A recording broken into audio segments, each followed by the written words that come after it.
ನಮಸ್ಕಾರ ಸ್ನೇಹಿತರೆ, welcome to Nag YouTube studio. ಸ್ನೇಹಿತರೆ, ನನ್ನ ಚಾನಲ್ ಇನ್ನೂ ಯಾರ್ಯಾರು ಸಬ್ಸ್ಕ್ರೈಬ್ ಮಾಡಿಲ್ಲ ದಯವಿಟ್ಟು ಸಬ್ಸ್ಕ್ರೈಬ್ ಮಾಡಿ, ಹಾಗೆ ನಮ್ಮ ಚಾನಲ್ನ ಸಪೋರ್ಟ್ ಮಾಡಿ. ಸ್ನೇಹಿತರೆ, ಇವತ್ತು ನಾವು ಭೇಟಿ ಕೊಟ್ಟಿರೋ ಸ್ಥಳ ಯಾವುದು ಅಂದರೆ ಕೊಣನೂರಲ್ಲಿರುವಂತಹ ತೂಗು ಸೇತುವೆ. ಈ ತೂಗು ಸೇತುವೆಯನ್ನು ಕಾವೇರಿ ನದಿಗೆ ಅಡ್ಡಲಾಗಿ ಕಟ್ಟಿದ್ದು. ಈ ತೂಗು ಸೇತುವೆಯು ಹಾಸನ ಜಿಲ್ಲೆ ಅರಕಲಗೂಡು ತಾಲೂಕು ಕೊಣನೂರು ಗ್ರಾಮದಲ್ಲಿದೆ.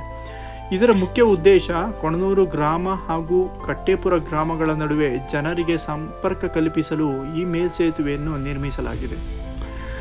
ಈ ತೂಗು ಸೇತುವೆಯು 2000 ಇಸವಿಯಲ್ಲಿ ಪ್ರಾರಂಭವಾಗಿದ್ದು 2003ರಲ್ಲಿ ಜನರ ಬಳಕೆಗೆ ಲೋಕಾರ್ಪಣೆಯನ್ನು ಮಾಡಲಾಗಿದೆ.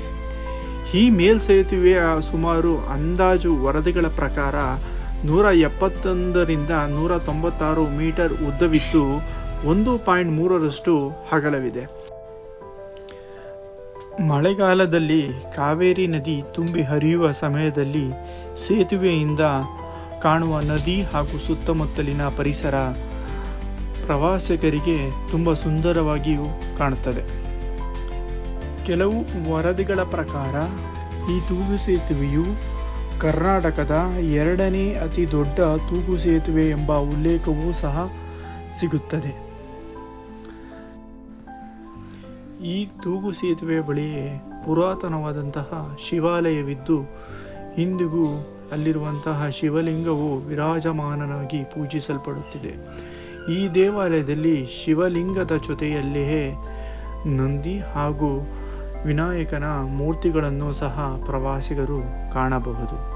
ಇಂದಿಗೂ ಆ ಮೂರ್ತಿಗಳಿಗೆ ಪೂಜೆಯನ್ನು ದಿನನಿತ್ಯವೂ ಮಾಡಲಾಗುತ್ತದೆ. ದೇವಾಲಯದ ಬಳಿಯೇ ಯೋಗ ಮಂದಿರವಿದ್ದು ಪ್ರವಾಸಿಗರು ಒಮ್ಮೆಯಾದರೂ ಭೇಟಿ ನೀಡುವ ಸ್ಥಳವಾಗಿದೆ.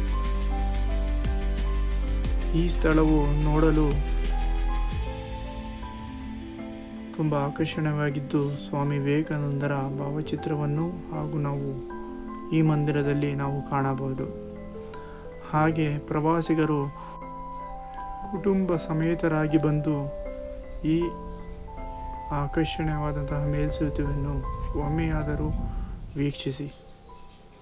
ಧನ್ಯವಾದಗಳು. ಹಾಗೆ ಕೊನೆಯದಾಗಿ ಒಂದು ಮಾತು, ಪರಿಸರದ ಸಂರಕ್ಷಣೆ ನಮ್ಮೆಲ್ಲರ ಹೊಣೆ. ನಮಸ್ಕಾರ ಸ್ನೇಹಿತರೆ.